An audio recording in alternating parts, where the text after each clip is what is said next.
Margaret Lane had just put the kettle on when it happened. She did not feel a warning, no dizzy spell, no shooting pain, just a sudden, horrible weightlessness in her right arm. Then the world tilted. Her left leg gave out. She hit the linoleum hard. The kettle screamed behind her. She could not speak. Not a word, not even a whisper. Her face pressed against the cool kitchen floor, cheek to tile, eyes wide open but unfocused. Her hand twitched once. Then nothing. The clock on the stove blinked 8:42 p.m. The only sound in the room was the high-pitched whine of steam. And then, claws. Quick taps across the floor, sharp and sure, a low woof of concern, hot breath on her cheek. He was there. Sarge. He sniffed her face, then circled her body, assessing, the way he would once been trained to do. She did not move, just the slow, shallow rise of her chest. But the scent was wrong. He knew it. He whined once, then turned. By the refrigerator, mounted with duct tape and prayer, was an old panic button. It had come in the mail from a senior services brochure 3 years ago. She would stuck it there just in case, then never thought much of it again. Sarge rose on his hind legs, wobbly, stiff. Arthritis bit at his joints like old regrets. But he lifted a single paw, claws out, and struck the button hard. A soft beep. Then silence. He sat beside her, breathing slow and steady, his eyes on the door. He would not leave her side. The ambulance came 13 minutes later. The dispatcher had called twice. No one answered, but protocol said to send someone anyway. They found the back door unlocked, found a woman in her 70s on the kitchen floor, and a large black German shepherd sitting beside her, growling low until one of them said her name. Margaret. At that, the dog fell silent. He backed away slowly and allowed them near. They did not know yet how much he had saved. They would. 2 months earlier, Ashland. August 3rd. It was a Tuesday, hot and slow. Margaret Lane had just brought in the mail, mostly junk, and a single coupon for cat litter, which she did not need when she heard the knock. Not on the front door. The back. Soft. Then again. 3 taps. Then silence. She squinted through the blinds. Nothing but the overgrown backyard and her late husband's rusted garden shed. She cracked the door open. At first, she thought it was a coyote. Then it moved. He was big, dirty, black fur flecked with grey. His tongue lolled from the heat. A deep cut ran across his front leg. He would been in a fight, maybe with time itself. Around his neck hung a thick collar with a worn brass tag. She stepped out barefoot. The dog looked up. Not begging. Not broken. Just tired. She bent down and read the tag aloud. Sarge. His ears perked. She stared at him. My husband was a sergeant. The dog sat. Margaret sighed, rubbed her temple, and muttered, "Hell. Come on." Then, that first night, she gave him cold chicken and a bowl of water. He did not eat right away. He just stood by the door until she whispered, "It is all right. You can stay." Only then did he lie down. She found herself talking to him while folding laundry, told him about Harold, her husband, gone 6 years now. Heart gave out in his sleep. she said, as Sarge watched her with quiet, knowing eyes. She showed him the recliner Harold used to sit in, the old baseball on the bookshelf, the uniform in the cedar chest. Sarge never barked. He only listened. 3 days later, she called the number on his tag. Disconnected. She searched the tag again. Not a pet's nameplate. Military style. Worn and dented. Below the name, Retired K-9 SWAT Unit 7 Franklin County. She called the sheriff's office. The woman on the line said, "If that is Sarge." "Madam, he was retired over a year ago, placed with a handler, but I think the man passed. We would heard he ran off after the funeral." "Ran off?" They said he jumped the fence the same night. Margaret looked down at him. Sarge was lying at her feet, chin on paws. "Well," she said softly, "maybe he was looking for someone else to protect." She started calling him Harold. By accident. At first, "Harold, bring me my," then she would stop herself. The first time she said it, Sarge looked up and tilted his head. She laughed. Then cried. Eventually, she just called him Sarge. It felt right. In the mornings, they had toast with marmalade. In the afternoons, they sat by the window. In the evenings, she would read aloud from Harold's old Bible, the one with the leather cracking at the spine. She had not touched it since his funeral. He never barked. Not once. But when the mailman came too close to the porch, Sarge would rise, tall, still alert, the kind of dog that had once taken bullets for strangers. One night, she awoke to find him at the bedroom door, tail still, ears perked. She followed his gaze.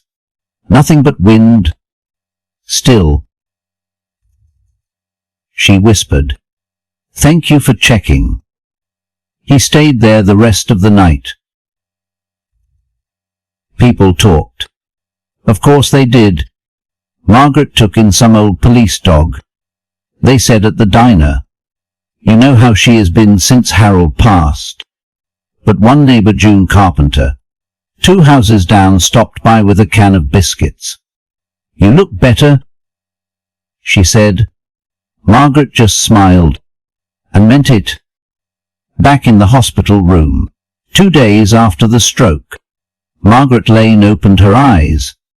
The nurse leaned over her bed and smiled. "You have got someone waiting for you." Margaret blinked, confused. The door creaked open. Sarge. He padded in slowly, stiff-legged and solemn. Someone had tied a red ribbon around his collar. His ears perked the moment he saw her. He limped to the side of her bed and laid his chin gently on the blanket. Margaret began to cry. "Harold," she whispered. But this time, she did not correct herself.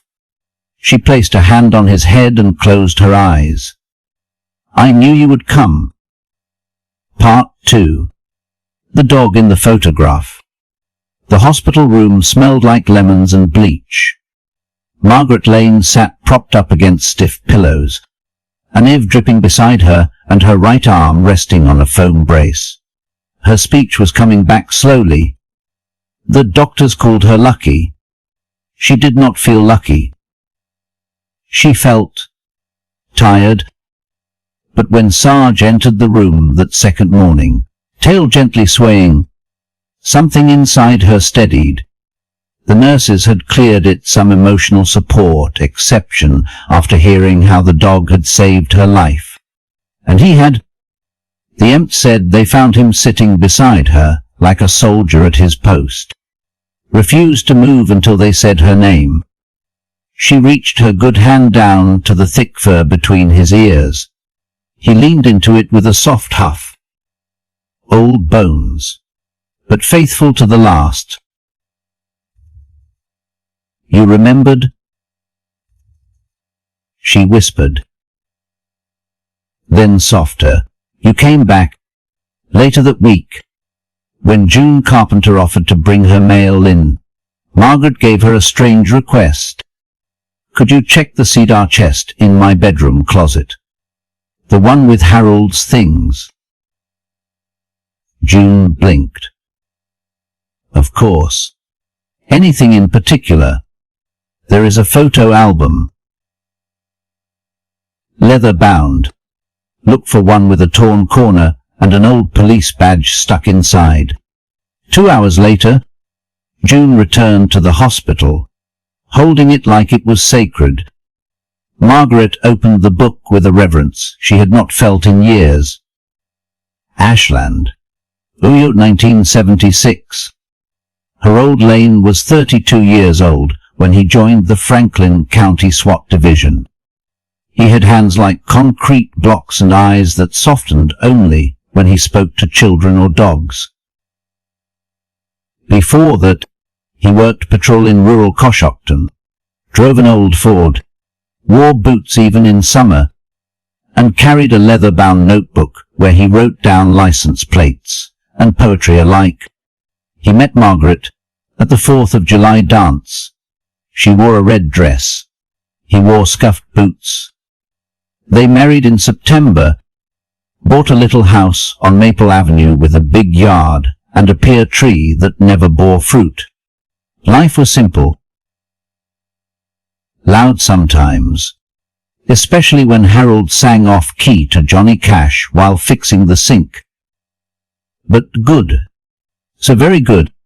When Harold was assigned to canine duty, he came home that night with a grin and muddy boots. He is a big fella, he said, pulling off his uniform. 6 months old, but already smarter than half the unit. What is his name? They are calling him Duke.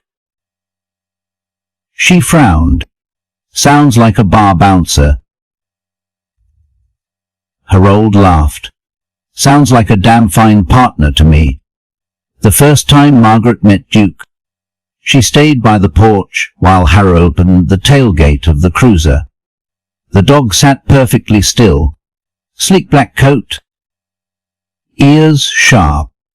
Eyes fixed on Harold like he was the center of the universe. He won't come near anyone unless I give the okay. Harold explained. Watch this. He clicked his tongue once. The Duke trotted over and sat at Margaret's feet. She did not kneel. Not right away. Something about those eyes made her pause. Not fear, respect. She reached out slowly. Duke pressed his head into her palm. She fell in love a little that day. Not just with the dog, but with the way Harold looked at him. Like they were brothers forged in something deeper than duty. For 5 years, it was the three of them. Harold, Margaret, and Duke.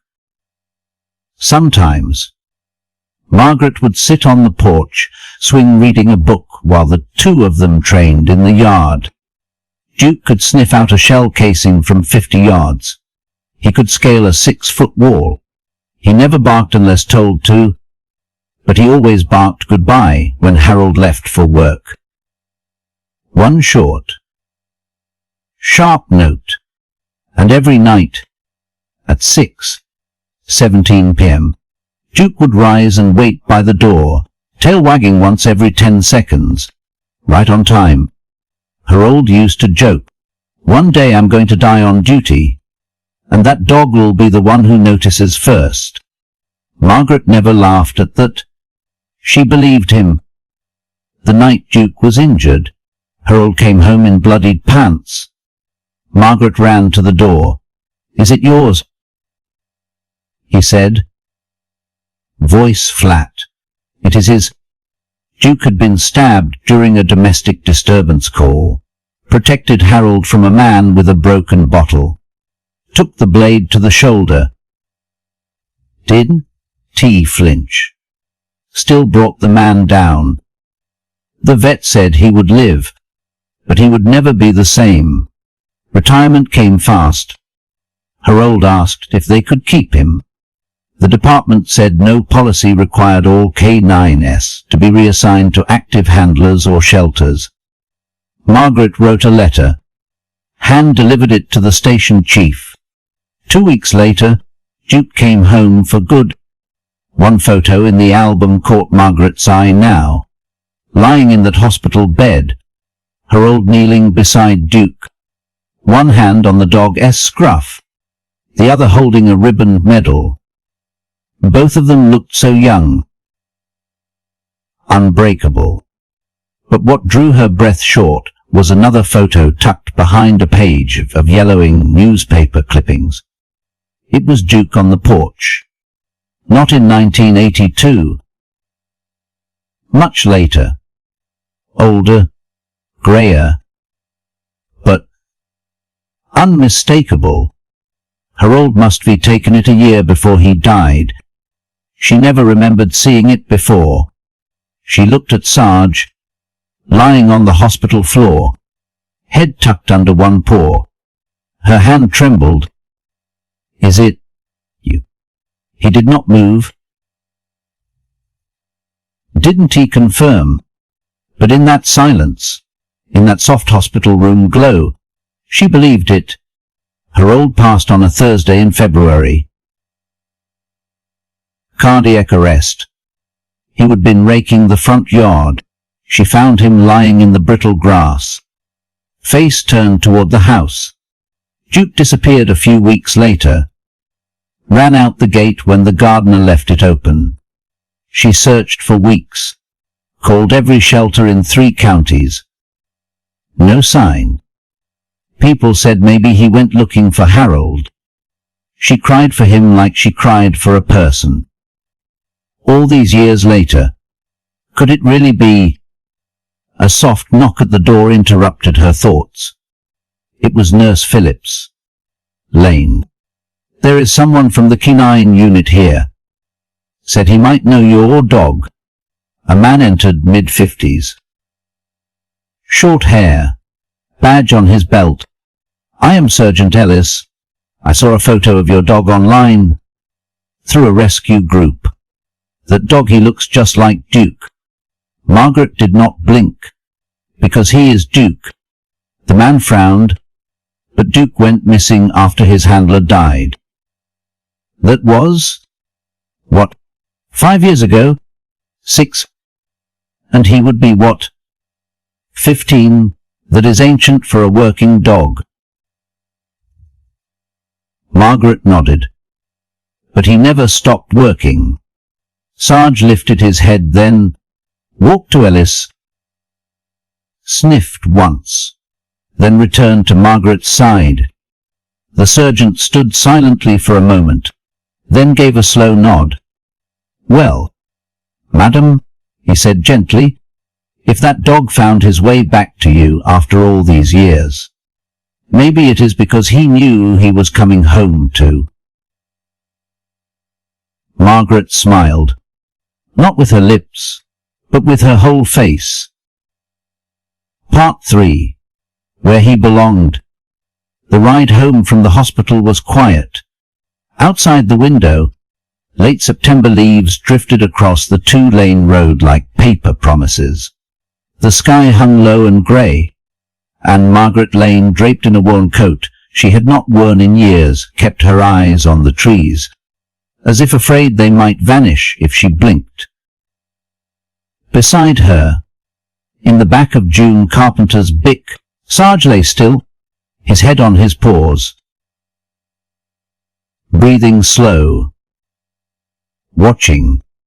June said nothing the whole drive, just gripped the wheel with both hands and occasionally glanced in the rearview mirror. Her eyes looked like she wanted to ask 1,000 questions, but knew none of them mattered more than the silence. When they pulled into the driveway, Margaret hesitated before opening the door. The porch still had Harold's old swing, swaying gently in the breeze.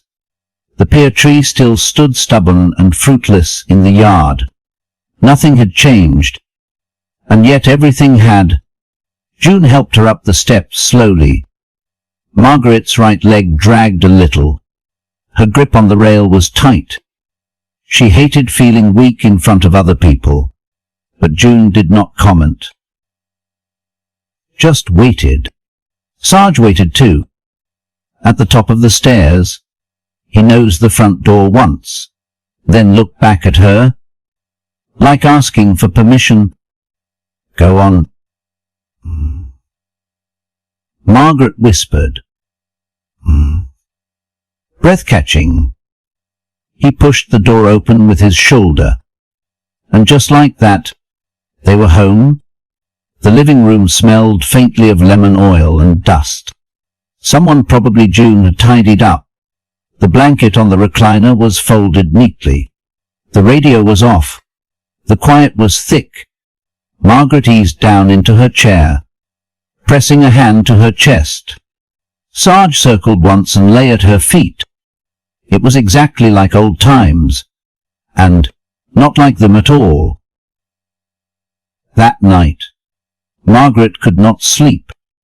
Her body still ached from the fall, but it was not pain that kept her awake, it was memory. Harold's voice.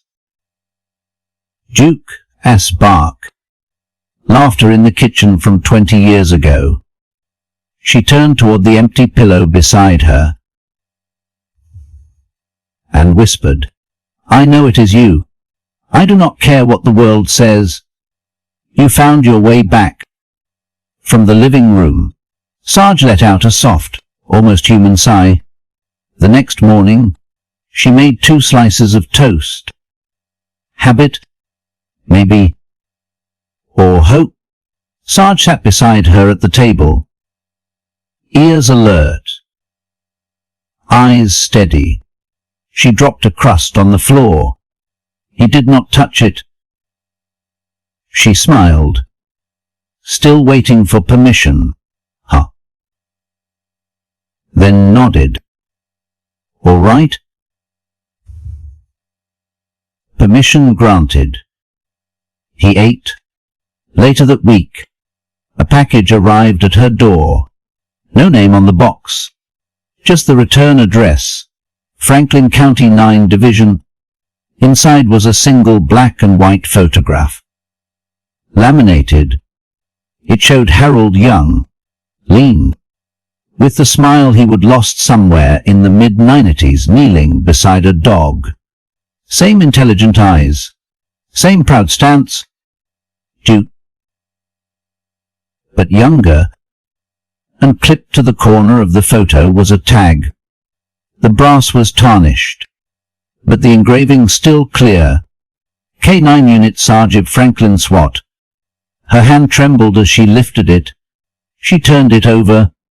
On the back, in small, scratched lettering. He never left the job. He just waited for his next mission. She pressed the tag to her chest and wept.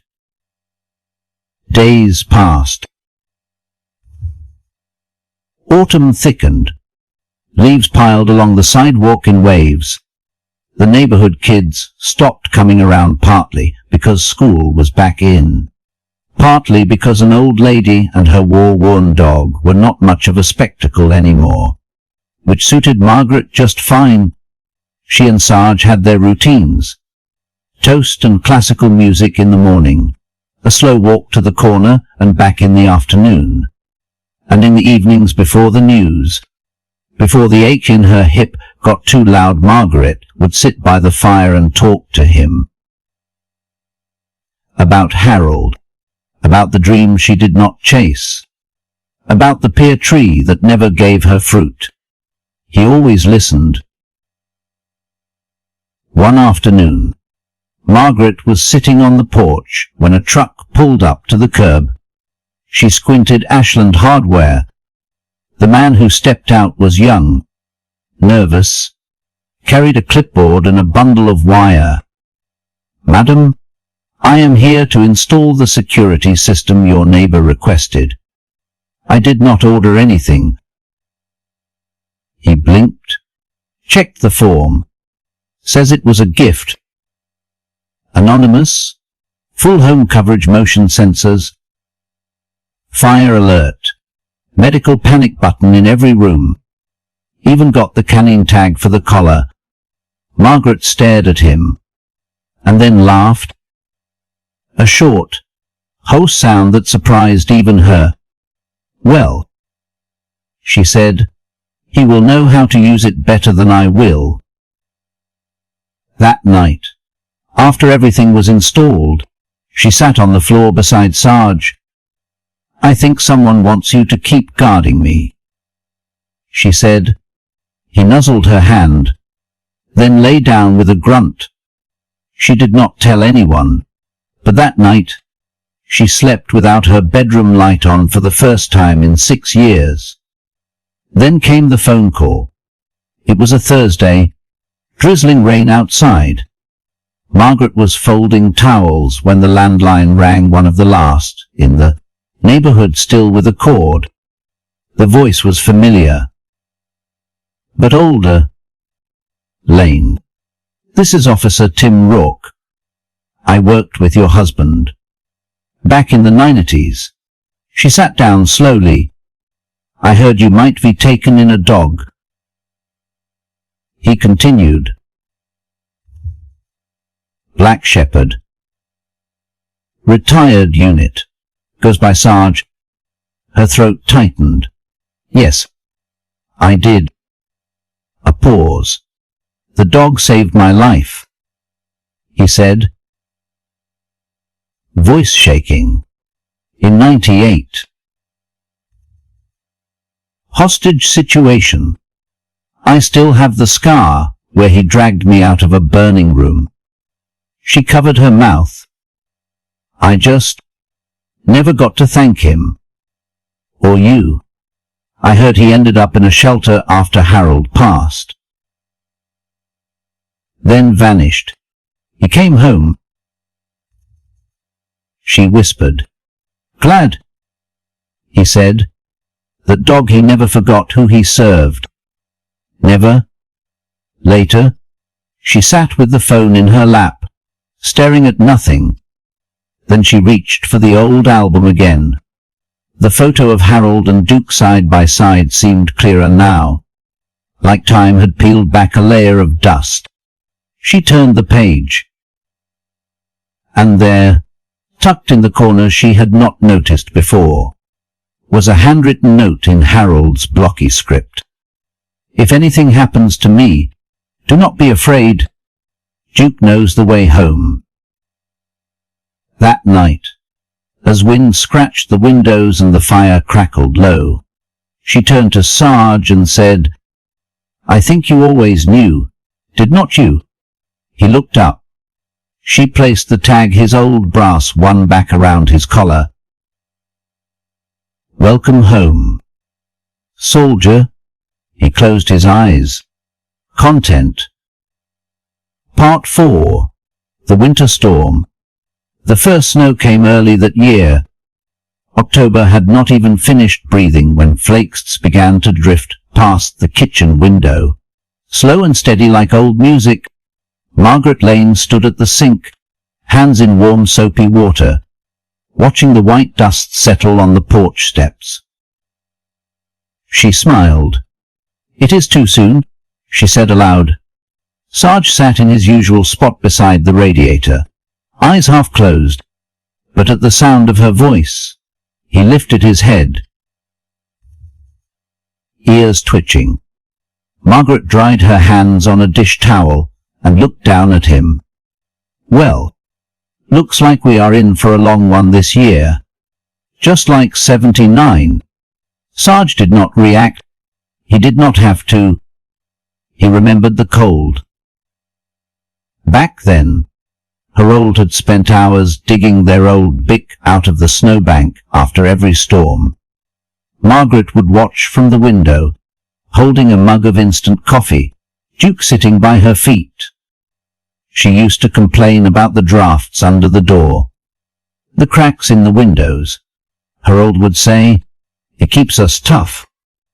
She hated when he said that. But now,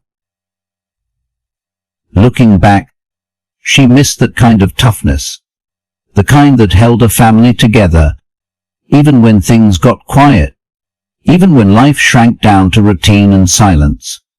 The snow kept falling. By nightfall, the town of Ashland had gone still. Power lines bowed under the weight of ice. The radio warned of outages. The wind howled low and mean, crawling through the smallest cracks.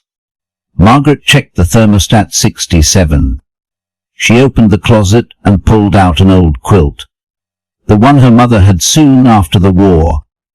She draped it over her shoulders and lit a candle in the kitchen. "Looks like we are going pioneer style tonight," she told Sarge.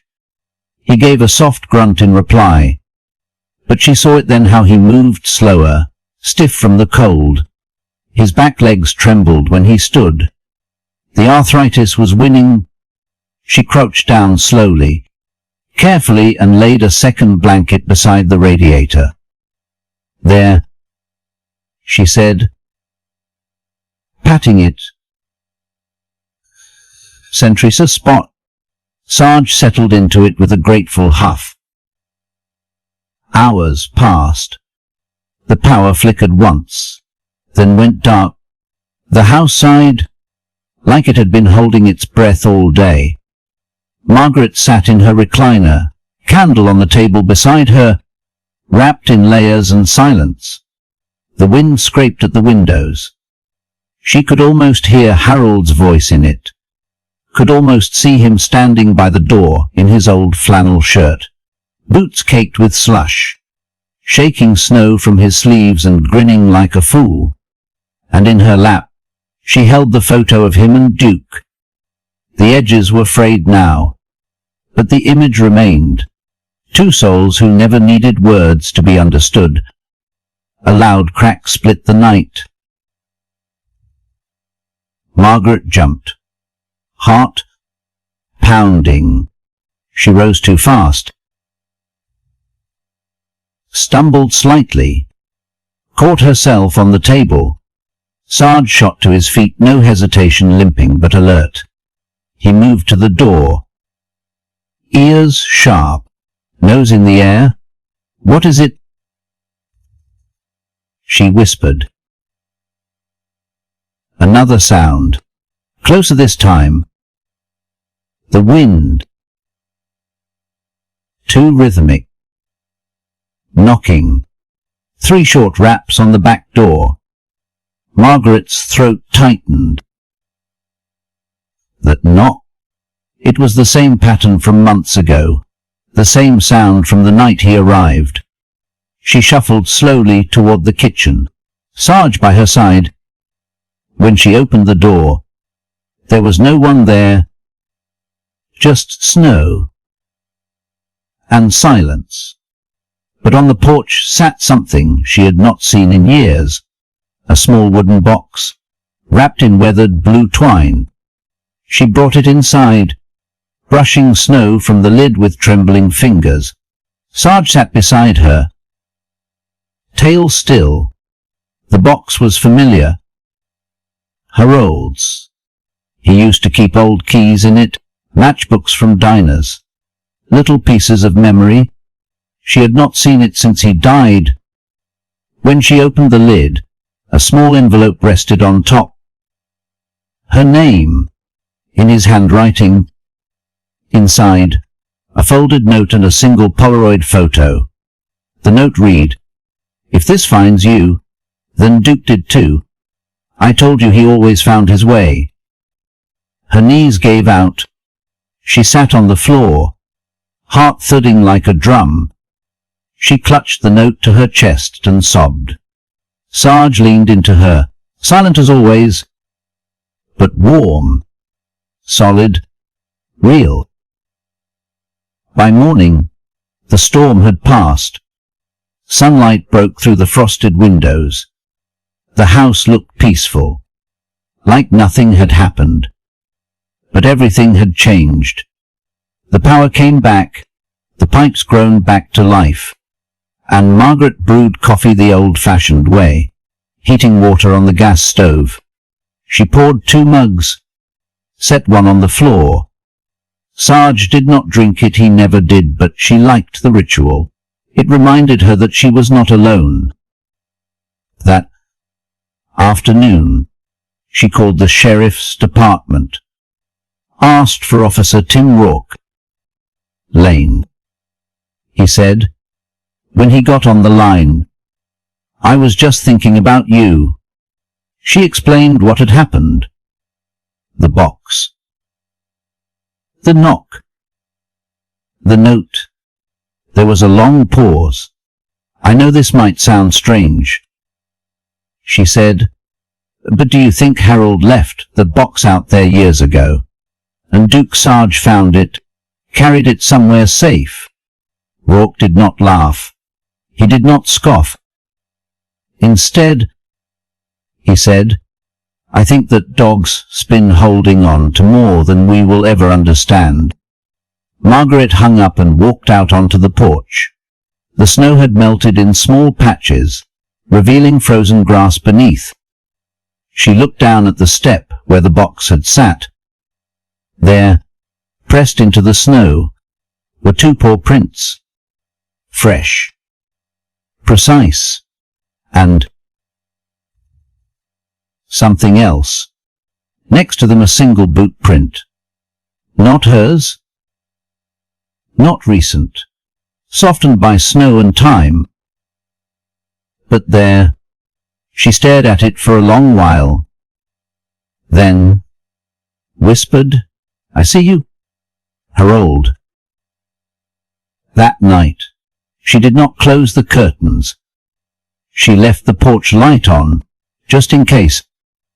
And when she went to bed, she left the door open between her room and the hall so Sarge could see her, so she could hear him breathe. And just before she fell asleep, she whispered into the darkness, Thank you for sending him back to me. In the living room. Sarge stirred. The wind had picked up again, but he did not move to the door. Didn't he growl? Instead, he lay down beside the photo on the hearth, the one of Harold and Duke, and just before sleep claimed him, his tail thumped once against the floor. Part 5. The promise. The phone rang at 9:11 am, just as Margaret Lane was finishing her second cup of coffee. She stared at it for a moment. Hardly anyone called these days. June usually just knocked. The pharmacy sent texts, and the boys from the veterans group had not checked in since Harold's funeral. The phone rang again. She wiped her hands on a dish towel and answered. Lane. A man's voice. Older. Careful. Like he was choosing every word before he let it go. This is Everett Collins. I do not know if you remember me. The name hit her like a cold splash. Everett? She whispered, gripping the counter. Of course I do. 50 years ago, Everett Collins had been Harold's best friend. Served with him on the force. Stood beside him on the wedding altar, jittery in a rental tux. He used to come over for Sunday lunch, tell corny jokes, fix whatever Harold had not gotten around to. Then, one day, he disappeared. No fight. No farewell. Just gone. And now after all these years his voice crackled across the line, like a ghost climbing out of the past. I heard about your stroke. he said. And about the dog? Margaret did not answer. I did not call sooner, because I did not know if you would want to hear from me. She sank into a kitchen chair, her knees unsteady. Sarge came to her side, sensing the shift. He rested his head on her lap, eyes scanning her face. I am coming through Ashland this weekend, Everett said. Would you mind if I stopped by? She closed her eyes, and after a long silence, all right. He came Saturday. The same truck he would driven in 1987, though it was more rust than paint now. He was older, white-bearded, sun-spotted, shoulders hunched, but she recognized his gait the moment he stepped out. He carried nothing but a small envelope and a bouquet of white chrysanthemums. I did not know what you liked, he said awkwardly, so I picked what my mother used to grow. She took the flowers with a nod and let him in. They sat in the living room like strangers sitting beside old versions of themselves. The room had changed little since Everett last saw it. Same armchair,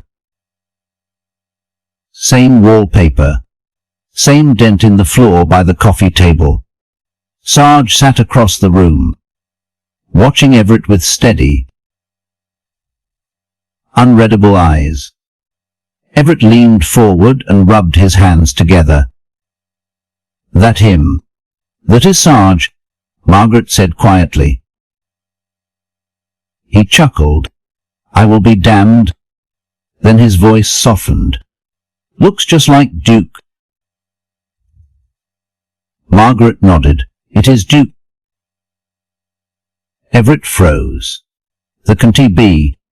Duke died after Harold, did not he? He ran. I thought he was gone, but he came back. She told him everything.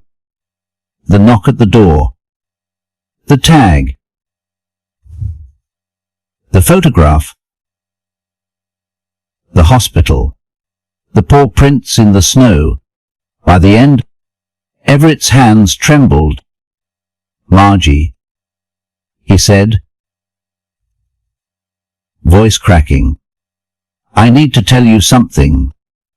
He pulled the envelope from his jacket and placed it gently on the coffee table. I have kept this a long time. Harold gave it to me 2 weeks before he died. Told me if anything happened to him, and Duke ever found me, I was to bring this to you. Margaret stared at it. Why did not you? I was scared. He admitted. Scared it would hurt more than help. I did not know how to explain where I would been, or why I left. She looked at him then, really looked, and saw the shame behind his eyes, the years of silence weighing down his shoulders. Open it, she said. He did.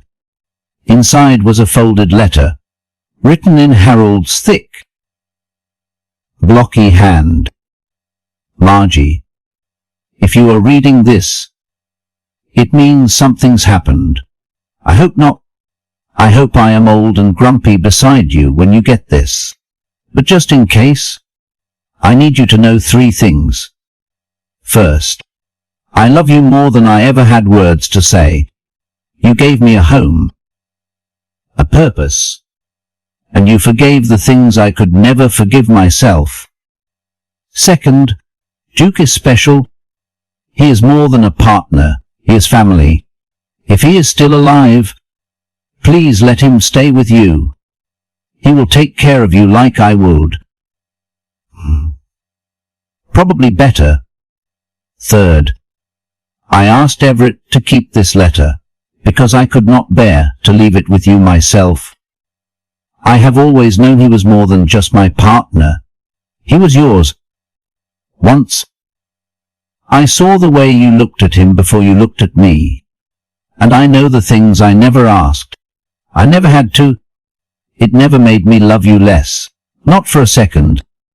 But I needed you to know that I knew, and I forgave it long ago. You were my best choice. Margie. Every day. Always. The room was silent except for the crackling of the fireplace. Tears slid down Margaret's face like rain on old glass. Sarge rose and walked over, resting his head gently on her knee. Everett sat frozen, eyes wide, breathing shallow. I thought he did not know. He whispered. I do, she said softly. They sat like that for a long time.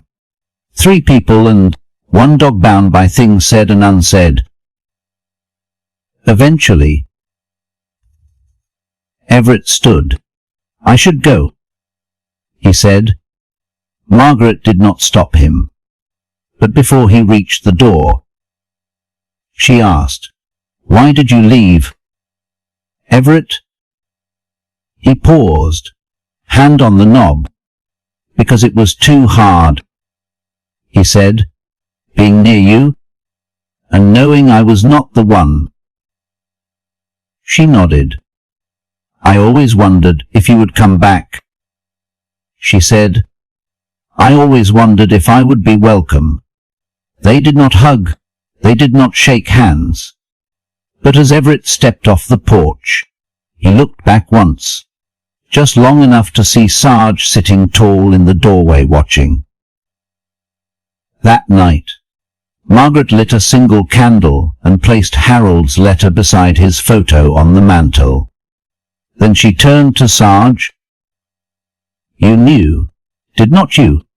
He did not move, but his eyes met hers with something deeper than knowing, something old and loyal and beyond all words. She smiled and whispered, So, Part 6. When the body fails. Margaret Lane knew the signs, the stiffness in his back legs, the way he struggled to rise after sleeping, the soft, involuntary whine when he moved too quickly. Sarge was hurting, and he was hiding it, like Harold used to. The first time she noticed, it was subtle. He took a little longer to come when called, took the stairs one at a time, careful and deliberate. His appetite remained. His eyes still sharp, but his body betrayed him more each day. She would seen it before, in her husband's final years, a man who used to throw sacks of grain like they were pillows, reduced to shuffling around the house like an old ghost. Pride kept Harold from asking for help. Sarge was no different. Margaret was not going to let him suffer in silence. Not this time. She called the vet in town, Drew. Lisa Brenner. Young, gentle, and kind-eyed. When Margaret mentioned the name Sarge, there was a long pause on the other end of the line. You mean the retired SWAT dog from Franklin County? He is still alive. He is, Margaret replied softly, but he is slowing down. Brenner came out that Friday. She parked in front of the house and greeted Sarge with a kind voice, kneeling to examine him without rushing. Margaret sat on the porch, watching them, hands wrapped around a lukewarm mug of tea. He is a marvel, the vet said, running a hand gently down Sarge's spine. I have seen service dogs live long lives. But this, he is pushing 15. And he still follows your voice like he is on duty. Is he in pain? Some, she said carefully. He is compensating, likely has hip dysplasia. Arthritis. We can give him anti-inflammatories. Pain management. Acupuncture might help. But, Margaret's voice barely rose above a whisper. He is tired. Sarge turned toward them then, as if he understood. Margaret nodded. So, she said quietly. They began a routine. Morning pills hidden in peanut butter. Warm compresses before bed. Shorter walks, with Sarge leaning into her side like a slow dancing partner. Margaret adapted. They both did. She stopped using her cane in the house, afraid the clack of it on the hardwood might startle him. He began sleeping in her room again, on a folded quilt at the foot of the bed. They kept each other company in silence, two old creatures navigating the slow undoing of the body. One morning, she could not find him. Panic rose quick and cruel in her chest. She searched the yard, the porch, the shed, then found him in the den curled up beside the cedar chest where Harold's uniform still hung. His head rested on the folded American flag. She knelt beside him, running a hand down his back. "You are not going yet,"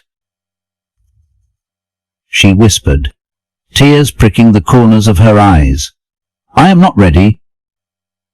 He exhaled, long, deep, but he did not move. Later that week, she spoke with June over tea. "I know what is coming," Margaret said, staring into her cup. June reached across the table, touched her hand. "You have given him more than anyone else ever did." "I did not give him anything. He gave me Harold back." June said nothing. Margaret looked toward the living room, where Sarge lay asleep by the fire. "And now," she added, "I might lose him too."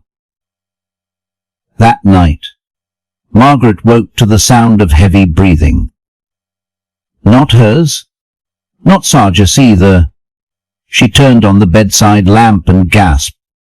He was standing in the hallway, legs trembling, chest heaving. His eyes were wide. "Panic it, Sarge." He staggered toward her 2 steps, then collapsed. Her heart stopped. She called Brenner. Midnight. Didn't he care? The vet came within 30 minutes. Hair pulled back in a loose bun. Eyes tired but focused. They lifted him onto a blanket, carried him into the living room, and laid him gently by the fire. Margaret sat beside him on the floor, clutching his paw. "What is it?" she asked, voice barely holding. "A seizure," Brenner said. "Not uncommon at his age. Could be neurological. Could be a one-time thing. We will monitor. Is he dying?" The vet looked at her, really looked, and said, "Not tonight." Sarge woke hours later, disoriented.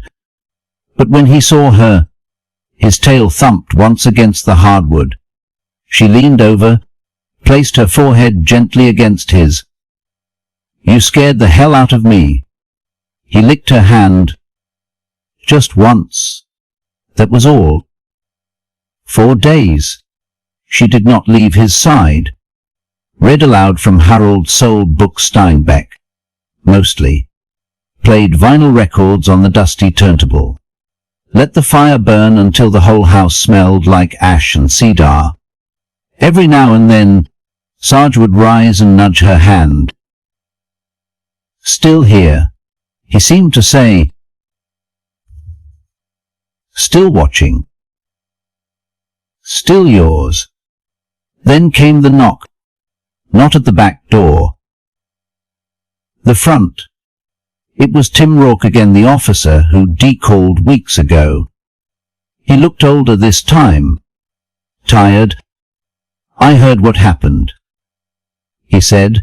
"I wanted to check in." Margaret let him in. Poured coffee. Didn't he bother to hide the tears in her eyes? They sat in silence. both of them watching Sarge sleep beside the fire. Tim finally spoke. When Harold died, we lost more than a man. We lost the last of something. Margaret nodded. I did not know what that was until Sarge came back. She said. He looked at her gently. Now you know, he said, and that is a gift. Margaret, even if it hurts like hell. That evening, she wrote something down, folded the paper carefully and tucked it under Sarge's collar. Not because she thought he would go that night, but because she needed to say it while she still could. To the one who came back, you gave me more than protection. You gave me memory. You gave me Harold's heart. And when I could not stand, you stood watch. You were never just a dog. You were my second chance. And if you have to go, I will. Understand. But not tonight. Please not tonight. She kissed his forehead, and for the first time in weeks, slept through the night. Part 7. The letter in the safe. The morning after Sarge collapsed, the sky broke open with the first golden light in days. Sun spilled across the hardwood floors of the living room, dust floating like lazy snowflakes in the stillness. Margaret Lane sat on the couch in her robe, a steaming cup of tea in her hands. She had not slept in. Good tea. Really? Not since the seizure. Sarge lay by the hearth, breathing slow but steady. He had not eaten much. Hadn't he moved much? But his eyes still followed her. That was enough. The doorbell rang just after 9. She stiffened. Visitors were rare. Most people called first. She eased herself up, brushed a hand over her hair, and shuffled to the front door. When she opened it, she stared for a moment, disbelieving. It was the lawyer. More precisely, Harold's lawyer. Charles Denning, white-haired now, thinner than she remembered, but unmistakable in his boaty and beige overcoat. Lane, he said, hat in hand. I hope this is not a bad time. Denning? She blinked. It has been years. I know, and I apologize for the intrusion, but I found something, locked away in Harold's file. Something I should have given you long ago. They sat at the kitchen table. Sarge watched from the other room, his head resting on his paws. Charles opened his briefcase, pulled out a thick manila envelope, and slid it across the table. Margaret stared at it.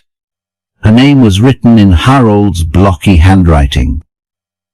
Faded now, but still hers. I was cleaning out old client files.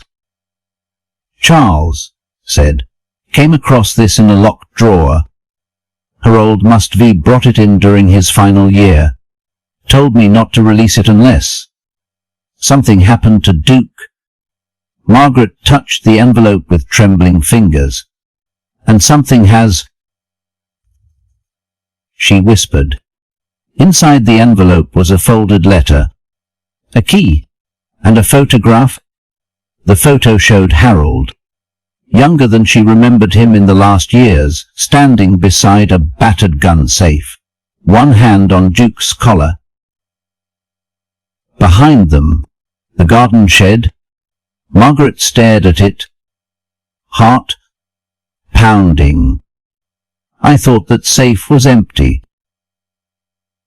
She murmured. Charles smiled faintly. Apparently not. An hour later, Margaret stood in the shed behind the house, sunlight streaming through a cracked window.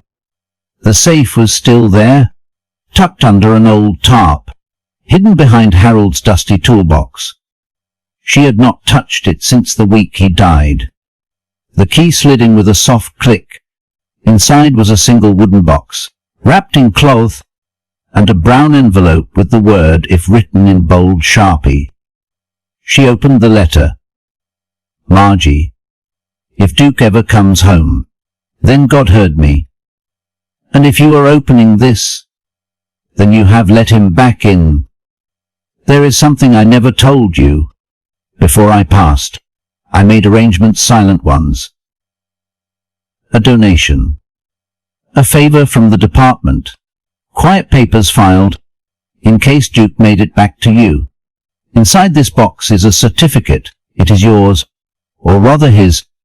I left my pension survivor benefits to Duke. They said I could not. Said it was not possible. I told them to get creative. Turns out, a retired K9 with no surviving handler qualifies for an emergency trust if he is adopted by next of kin. I put your name down as his next of kin. You once told me I should be taken better care of myself. I did not, but maybe I can take care of you now. Through him. Let the world say what it wants. I know what is real. You and I. And the dog who never left. She sat down in the dirt, right there on the shed floor, clutching the letter, crying without sound. Sarge had not just come home. He had come home with purpose, with love tucked between his scars. Harold had never stopped loving them both. She brought the box inside. Inside was the certificate, the trust document, notarized, dated 2 months before Harold's death. The balance was not huge, but enough to pay for Sarge's medical care, enough to fix the broken ramp out front, enough to replace the crumbling furnace before winter came hard. It was not just money. It was relief. It was grace. It was Harold, reaching forward from the past to hold her steady now. That night, Margaret made stew for dinner. She chopped slow but steady, used the old recipe, turned on the radio, let the Glen Campbell record spin its crackling chorus into the kitchen. She placed a warm bowl on the floor beside Sarge. He did not eat right away, but after a moment, he looked up at her, then took a bite. Margaret sat across from him on the floor, her legs tucked under her like a girl. I know what you have been doing, she said softly.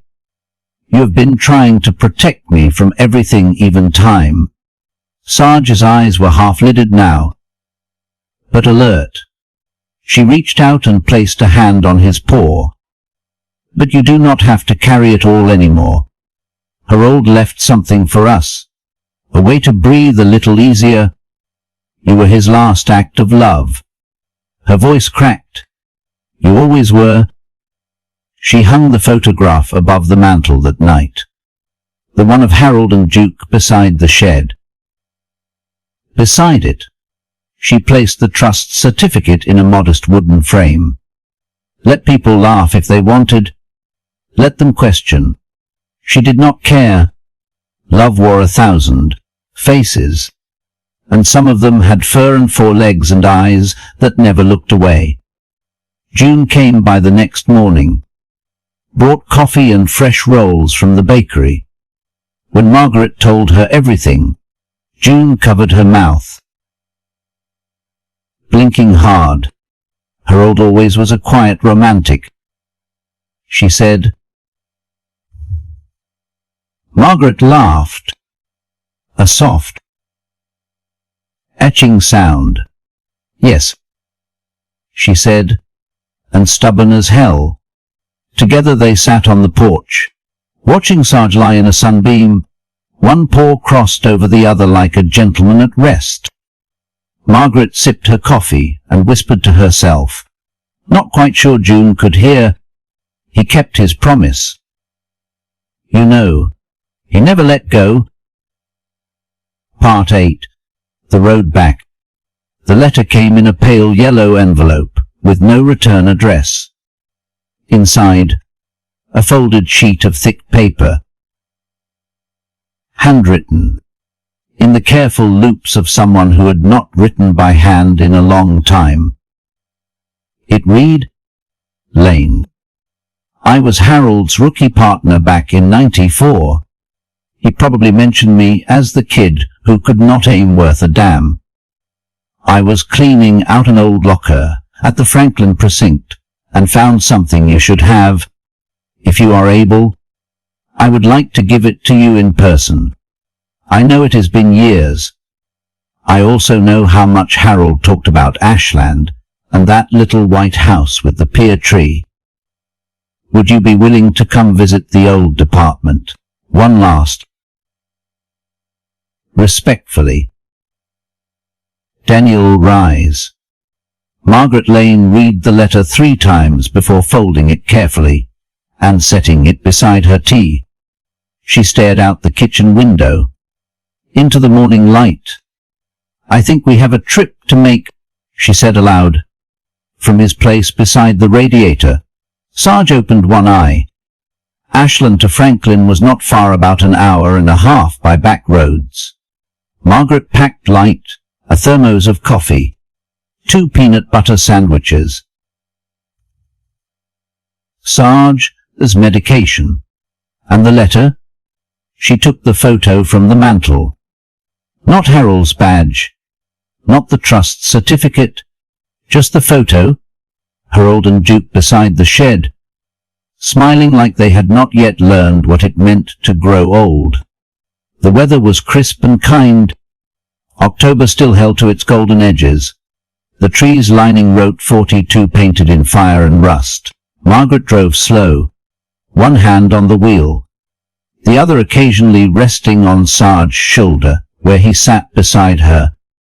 She talked to him like she always did, told stories from their early years. The time Harold tried to teach her to parallel park. The time they brought home a Christmas tree too tall for the living room. The time Harold danced with her in the driveway during a summer rainstorm, barefoot and humming Patsy Cline. Sarge listened, eyes out the window, the wind ruffling what was left of his grey-streaked coat. Franklin had not changed much. Still the same brick storefronts, the same water tower. The police station looked smaller now, like a childhood home revisited. Margaret pulled into the side lot. A younger officer stood waiting near the entrance. Lean, kind-eyed, nervous. He raised a hand as she stepped out. Lane, he asked. Call me Margaret.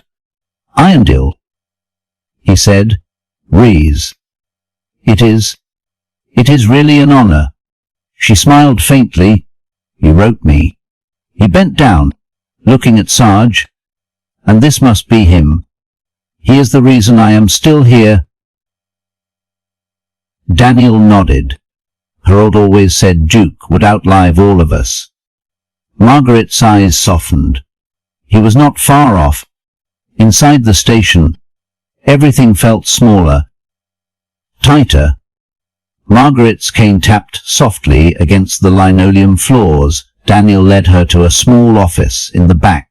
The walls were covered in photos of retired officers, plaques, and fading newspaper clippings. On the desk sat a wooden box, closed but not locked. Daniel gestured toward it. We found this in a storage locker. It was marked Lane's in archive. No one touched it for years. Margaret opened the lid. Inside, a leather-bound notebook. Harold's handwriting across the front field notes Lane and Duke, and beneath it, a cassette tape in a plastic sleeve. She reached for the notebook first. Flipping through the pages, she saw notes from traffic stops, sketches of crime scenes, and then entries about Duke, 6 per 17/94. Duke tracked missing girl through 2 miles of forest. Found her by the creek. Unharmed. Good boy. 8 per 3/95. Gunfire. Duke took lead. Neutralized suspect with 0 injuries to officers. Gave him half a cheeseburger when we got back. 1 per 22/96. Margaret worries. I trust Duke more than people. I told her that is the point. She had to stop reading. Her hand trembled too much. Daniel waited quietly. She pointed to the cassette. What is this? I think you should listen. They brought in an old player. Dusty. Borrowed from the break room. Daniel pressed play. A few seconds of static, then a familiar voice. Harold. This is Harold Lane. Recording for. I guess for whoever finds it. Maybe for Margaret. Maybe for Duke. It is 2002. Duke's lying beside me. Getting older. Aren't we all? I just wanted to say, if you are hearing this, it means I did not make it home. And if that happens, do not mourn too long. Remember the good. Remember the porch swings and bad coffee and burnt toast. And take care of Duke. He is more than a partner. He is the part of me that never quit. The part that knew how to love without needing anything back.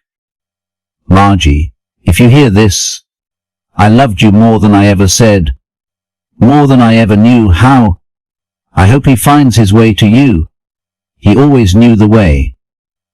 Click. The tape ended. Margaret sat there, shoulders shaking. Sarge had moved to her side. Resting his head in her lap, she ran her fingers through his fur and let herself cry. Not for the first time. Not for the last. But maybe for the first time in years, with peace wrapped around the edges. Before she left, Daniel handed her one more item from the box. A small medal. Dueled by time. K9 Valor Award. He said. It was supposed to be presented the year Harold passed. She cupped it in both hands. We will take it home. She said. On the way back to Ashland, the sun began to dip low over the horizon. She pulled off the road just past Shelby, at a quiet stretch of farmland, rolled down the windows, let the wind in. Then, from the glove box, she pulled out the notebook, began reading aloud. One entry, then another, and another. Sarge sat listening, eyes fixed on the golden fields. She smiled through her tears. You remember, do not you? His tail thumped softly. I know you do. They got home after dark. The porch light flickered once. Then steadied. She helped Sarge up the steps, one paw at a time, until he lay on his blanket by the fire. She sat beside him with the photo, the medal, and the notebook. Then she lit a candle. Welcome back, Harold, she whispered. Part 9. The Last Watch. He stopped eating on a Wednesday. No fuss. No whimper. Just turned his head gently away from the warm stew she placed beside him.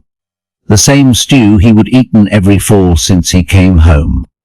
Margaret Lane crouched down beside him, her old knees protesting, but she did not care. She touched his face, and for the first time, Sarge did not lean into her hand.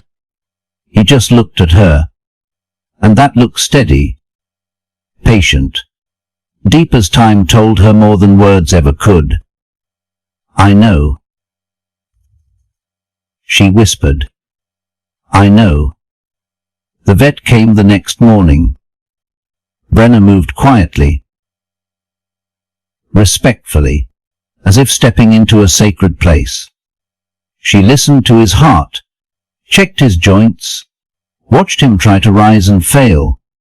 "It is," she said gently, "you can wait, but not long. He is holding on for you."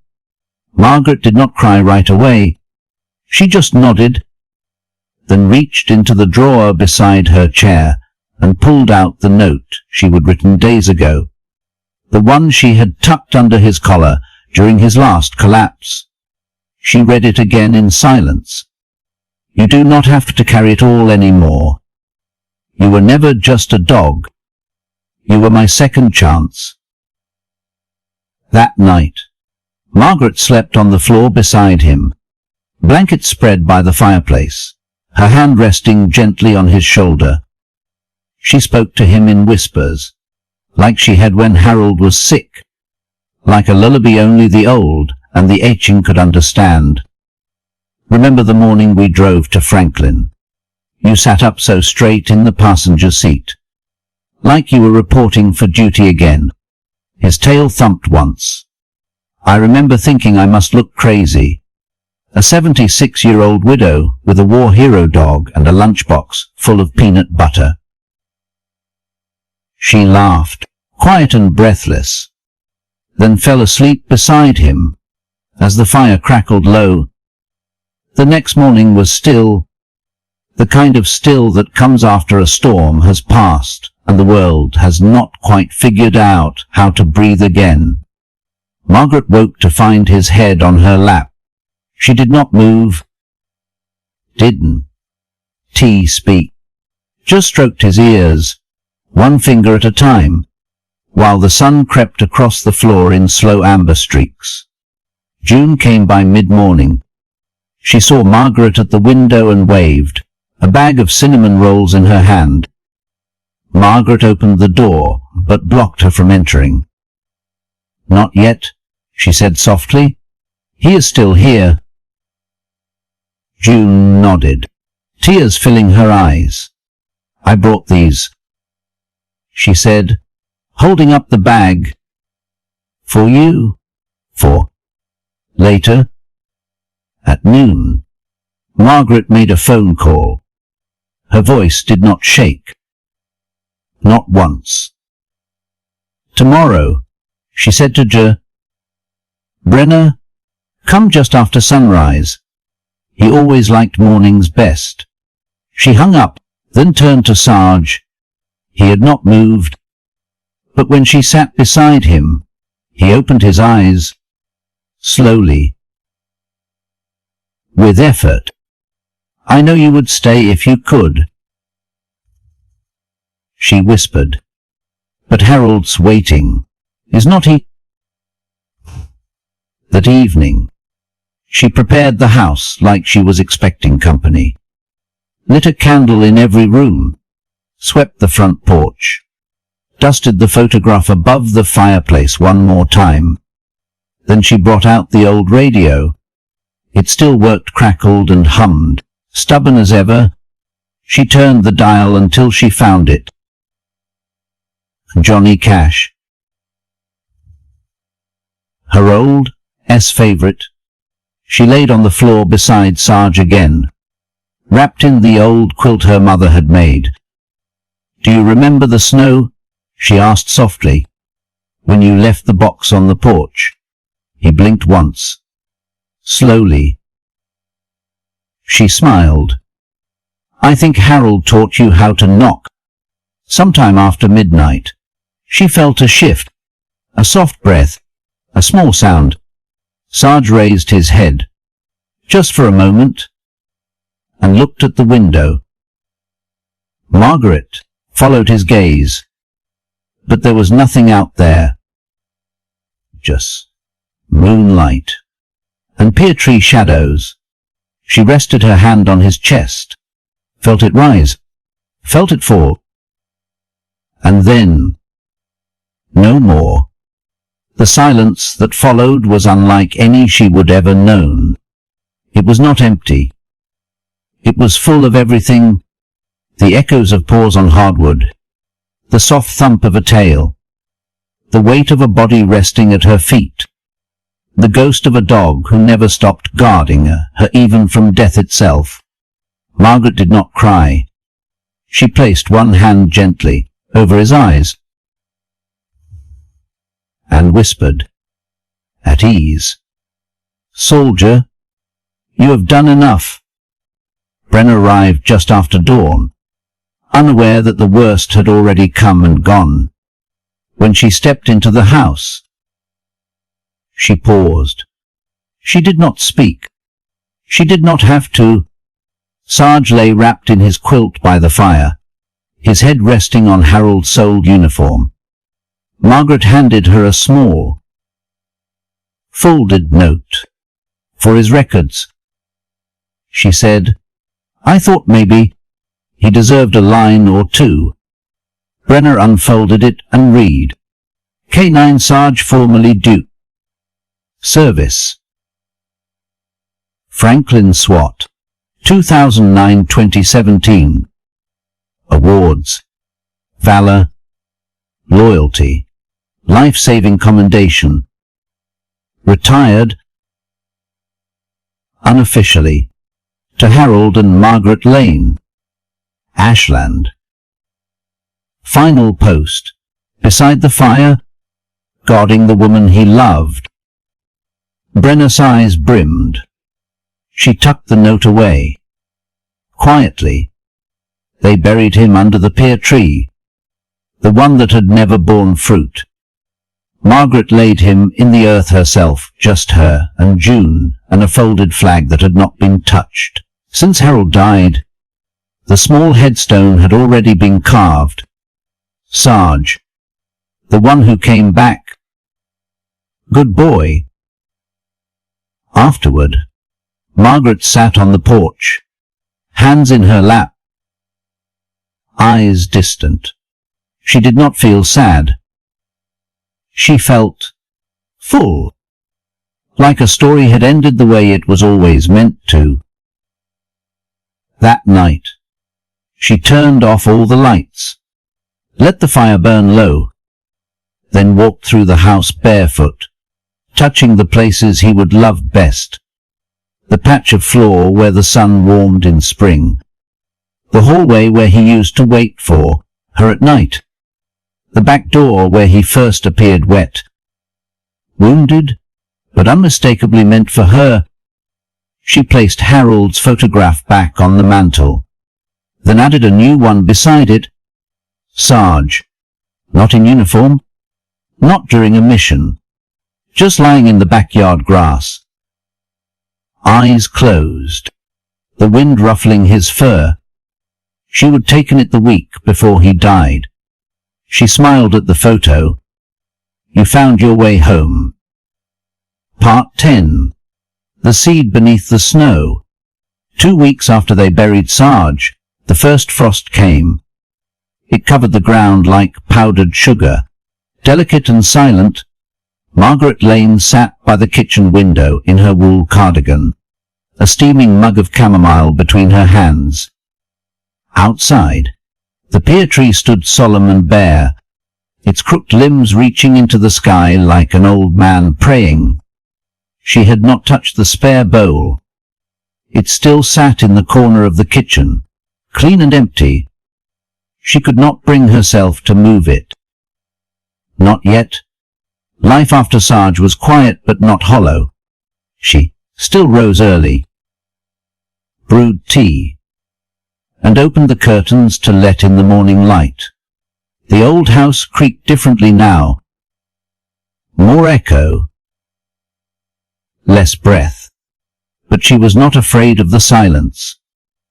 She would live through worse. What lingered was not sorrow. It was weight. Of memory. Of love that had stayed longer than expected. Of a presence that never truly left. One afternoon, June came by with a casserole dish and something unusual tucked beneath her coat. I brought you company, she said, lifting the flap. Out popped 2 black eyes and a pink nose. A rabbit, grey and plump, with ears like silk and a twitchy little mouth. Margaret blinked. You brought me a rabbit. She was abandoned in my cousin's backyard. Almost did not make it through the cold last week. I am not a barn. Margaret muttered, but she was already reaching for the little thing. The rabbit sniffed her fingers, then licked them once. Margaret sighed. Well, she said, I suppose I have room for someone small. She named the rabbit Midge, after her childhood friend who once dared her to kiss a boy behind the schoolhouse. Midge quickly made herself at home, chewed through the corner of a quilt, hid under the sofa, ate Margaret's leftover carrots, and every night she hopped onto the hearth rug and sat where Sarge used to lie. Not as a replacement, never that, but maybe as a reminder that life keeps moving, that warmth still returns to old places. In early November, Margaret got a letter in the mail from the Franklin County K-9 unit. Typed, Formal. Lane. We are deeply grateful for your years of love and care for Duke, also known as Sarge. His story has reached officers across the state. We have enclosed a small token in recognition of his service. With respect and gratitude, Captain Raymond Holt. Inside was a medal, a real one this time. Bronze, heavy in the palm. K-9 lifetime service, in honor of duty beyond the call. She held it for a long time, then hung it on the wall beside his photo, right next to Harold's. She imagined them together now, somewhere laughing at her fussing. Harold scratching Sarge behind the ears like he used to. The first snow came before Thanksgiving. Margaret bundled up and stepped out onto the porch with Midge nestled inside her coat. The wind carried a sharp bite, but the sun was bright, and the pear tree glistened under the thin layer of white. She made her way, slow and careful, to the base of the tree, knelt, brushed snow from the headstone. Sarge, she whispered. It is quiet without you, but it is okay. She placed a biscuit beside the stone, just like she used to do every morning. Midge poked her nose out from the coat. Curious. Margaret smiled. You would have liked him. He would have pretended not to care, but he would have shared his blanket. That evening, Margaret wrote a letter, not for anyone in particular, not to be sent, just words that had waited too long to be said. Dear Harold, he came back, just like you said he would. You were right, he found his way home, and he stayed, even when his body failed. His heart did not. You would be proud of him, and maybe of me. I kept going, even on the days when the air felt too heavy. I am not afraid anymore. Not of being alone. Not of the quiet. Because you are both in it. Thank you for sending him. For loving me in the ways I never noticed until the silence showed me what was missing. I will be all right now. Love. Margie. She folded the letter and placed it inside the field notebook from the safe, then closed the cover and left it there. The following week, Margaret called the local shelter, asked if they needed volunteers. They did. She offered to help with laundry, food prep, maybe reading to the nervous dogs in the back kennels. The director asked, "Do you have experience with rescues?" Margaret smiled. More than you know. The first time she stepped into the shelter, she paused at the door. The smell, The sounds. The familiar H. She steadied herself and walked in. Her cane tapped against the floor in rhythm with the wagging of tails. Young Beagle barked once and flopped onto his back. Margaret laughed, and for the first time in a long while it was not bittersweet. It was just sweet. Before she left that day, she paused by the adoption board. Photos of dogs with names written in marker. One caught her eye. A black pup with big ears and one white paw. Name. Shadow. Age. 8 weeks. Disposition. Cautious. Gentle. Loyal. She stared at it a long time. Didn't he write anything? Didn't he say anything? But when she got home that night, she washed out the spare bowl, just in case. Spring came late that year, but when it did, it came bold, sudden warmth. Green buds on trees, the smell of earth waking up again.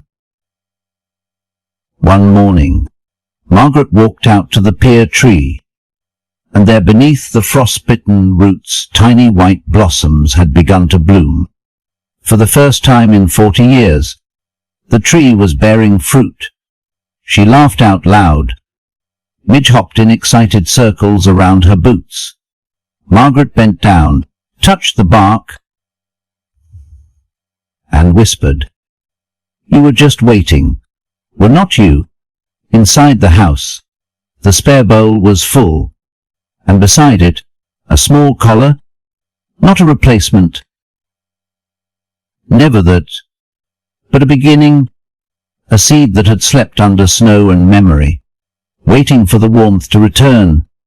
Some dogs never really leave us. They just wait by the door until we are ready to open it again. The end.